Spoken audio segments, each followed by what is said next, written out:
aku ya Allah.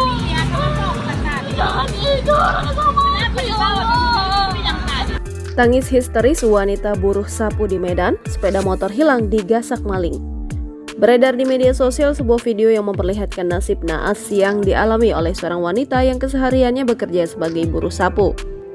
Pasalnya, sepeda motor miliknya hilang digasak maling saat diparkirkan di depan warung bakso Asri, Pancur Batu, Provinsi Beribu, Kota Medan.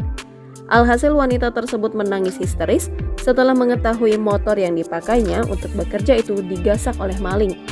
Dalam video yang diunggah oleh pemilik akun Instagram @hits_kalakaro.id memperlihatkan wanita menangis histeris di pinggir jalan usai kehilangan sepeda motornya.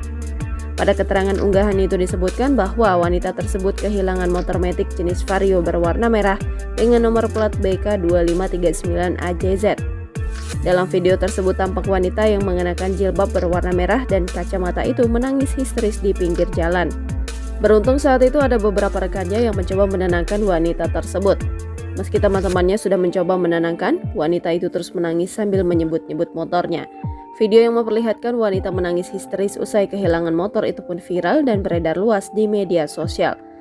Tak sedikit dari warganet yang turut prihatin dan meminta pihak berwajib untuk menindaklanjuti kasus tersebut. Jangan lupa subscribe, share, komen, dan like ya!